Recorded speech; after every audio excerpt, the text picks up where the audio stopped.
Introduction aux maths financières, les intérêts composés. Donc là, on va voir les intérêts composés. Einstein disait des intérêts composés qu'ils étaient la huitième merveille du monde. Quand est-ce qu'on parle de placement intérêt composé? C'est très simple.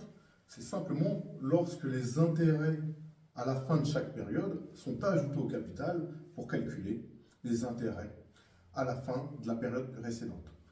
Autrement dit, les intérêts à l'année N plus 1 sont calculés à partir du capital de l'année N. On va faire un exemple pour que vous compreniez mieux. Imaginons qu'on a M. Franck qui place 10 000 euros à un taux nominal annuel de 10%. À la fin de la première année, quel est le capital de M. Franck? Vous prenez les 10% des 10 000 euros, ce qui vous fait 1 000 euros.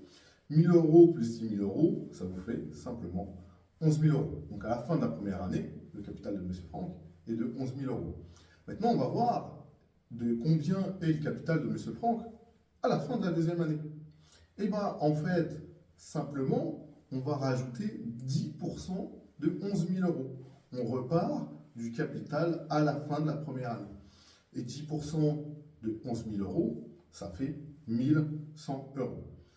Donc, si je rajoute 1 100 euros à 11 000 euros, ça me fait 12 100 euros. Donc, à la fin de la deuxième année, M. Franck a 12 100 euros. À la fin de la troisième année, pareil, en fait, on va rajouter 10% de 12 100 euros aux 12 100 euros. Voilà comment fonctionnent les intérêts composés.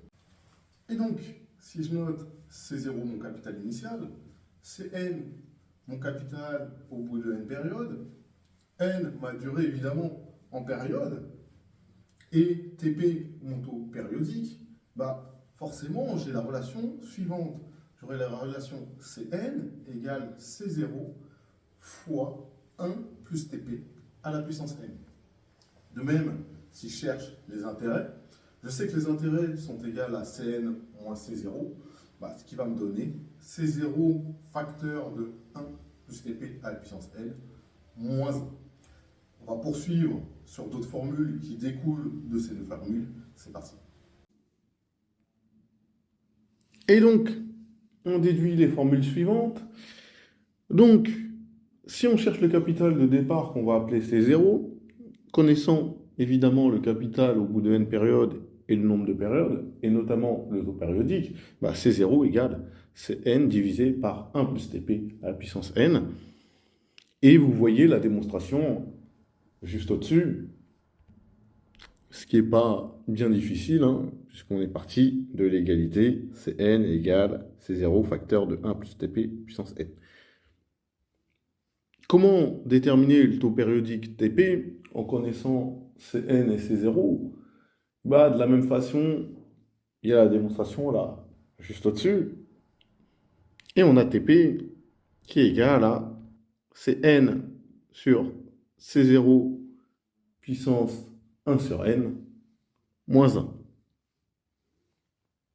Maintenant, si je cherche le nombre de périodes n nécessaires pour obtenir un capital C indice n à partir d'un capital C indice 0, n est égal à ln de Cn sur C0 divisé par ln de 1 plus Tp.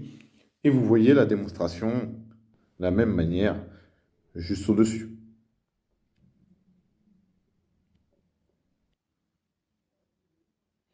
Et donc, on va pouvoir passer aux exercices. Première question, quelle est la valeur acquise au bout de 17 ans d'un capital de 400 euros placé à un taux annuel de 4,52% à intérêt composé? Donc, si je commence par cette question, évidemment, je vais pouvoir y répondre. Et pour y répondre, dans un premier temps, je vais noter les données que j'ai sur l'exercice. Donc, c'est que mon capital de départ, C0, il est de 400 euros. Mon nombre de périodes, vu que mon taux il est annuel, nombre de périodes 17 ans, ce sera 17. Et mon taux, évidemment, il est de 4,52%, c'est-à-dire 0,0452. Je vais simplement appliquer la formule que vous voyez en bas, Cn égale C0 facteur de 1 plus Tp à la puissance n, exposant n pour les puristes. Et du coup, ça va me faire 400 facteur de 1 plus 0,0452 exposant 17, et ça va me faire environ 848,11 euros. Ensuite, la deuxième question, quelle est-elle? Combien doit-on placer aujourd'hui au taux annuel de 5,61% pour disposer dans 9 ans d'un capital de 47 000 euros? Donc la question elle est intéressante et de la même manière je vais noter les données, c'est-à-dire que j'ai CN qui est égal à 47 000 euros, donc mon N il vaut 9 puisque j'ai un taux annuel évidemment. Et du coup, mon taux annuel, on a dit qu'il était de 5,61%, c'est-à-dire 0,0561. Et bien, je vais appliquer la formule qui est en dessous, parmi les formules qui sont données, c'est que C0 égale Cn sur 1 plus Tp à la puissance n. Et donc, qu'est-ce que ça me donne? 47 000 divisé par 1 plus 0,0561 exposant 9. Et du coup, ça me fait environ 28 610,96 euros. Donc 28 610 euros et 96 centimes. La troisième question, elle est la suivante. Quel taux d'intérêt permet en 10 ans de doubler un capital? Bon, ça, normalement, vous devez savoir, hein, c'est à peu près 7,18 en taux annuel hein, pour doubler son capital au bout de 10 ans. C'est un calcul qui est connu, d'accord? Mais on va le démontrer et on va simplement donner les données de départ.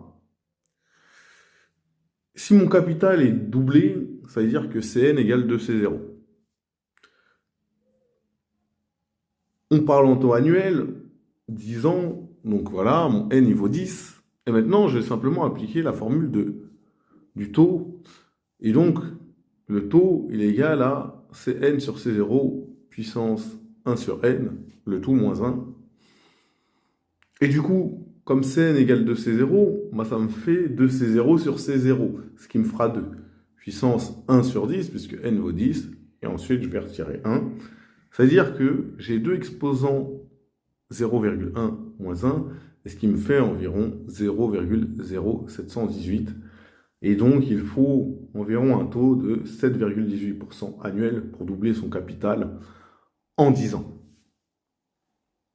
Question suivante. Qu'est-ce qu'on me dit? On me dit simplement la valeur acquise au bout de 13 ans d'un capital de 13 000 euros est de 27 000 euros. C'est-à-dire que mon capital initial était de 13 000 euros et mon capital final, là, il est de 27 000 euros. Et on me demande, voilà, quel est le taux annuel du placement? Bon.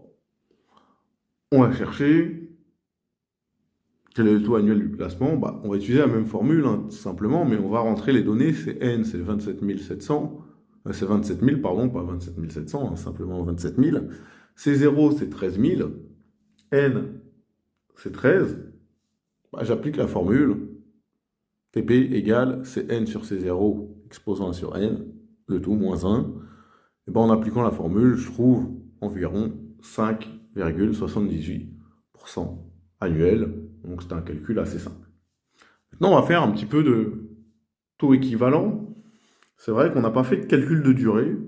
Je le ferai dans une prochaine vidéo. Mais aujourd'hui, là, on nous demande de déterminer les taux mensuels et semestriels équivalents à un taux annuel de 11,32%. Pour faire ça, on va commencer par le taux mensuel. Mais pour déterminer le taux mensuel équivalent à un taux annuel de 11,32%, il faut quand même résoudre 1 plus le taux mensuel puissance 12 égale 1 plus le taux annuel. Parce que vous savez qu'un an, c'est 12 mois. C'est-à-dire que là, j'aurai 12 périodes. Il faut que ce soit égal à mon taux annuel. Et donc, comment je vais résoudre ça? Bah, c'est simple. Au départ, bah, je vais mettre la puissance 1 sur 12 de chaque côté. Donc, ça va me faire 1 plus le taux mensuel qui est égal à 1 plus le taux annuel à la puissance 1 sur 12. Jusqu'à là, tout va bien. Et moi, il faut que j'isole quand même le taux mensuel, donc je vais simplement faire moins 1. Et donc le taux mensuel, c'est égal à 1 plus le taux annuel, le tout à la puissance 1 sur 12. Et ensuite, je fais moins 1. Et si je remplace par les chiffres, bah voilà, tout simplement. Et une fois que j'ai remplacé par les valeurs, bah je calcule, tout simplement. Donc mon taux mensuel serait de 0,898 mensuel. Donc voilà mon taux mensuel. Maintenant, on me demande le taux semestriel. Bah, une année, c'est 2 semestres. Donc, de la même manière, il faut que je résoudre 1 plus le taux semestriel à la puissance 2 est égal à 1 plus le taux annuel. De la même façon, on doit résoudre, mais je vais mettre la dernière ligne assez rapidement. Ça veut dire que mon taux semestriel est égal à 1 plus le taux annuel, puissance 1,5, auquel je retire 1 derrière. Voilà.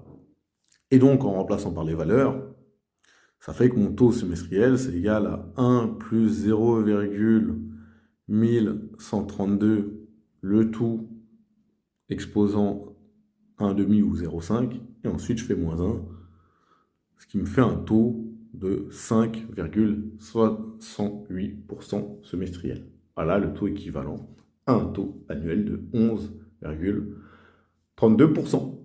Et ben voilà, on a terminé l'exercice. C'était tout pour aujourd'hui. À bientôt.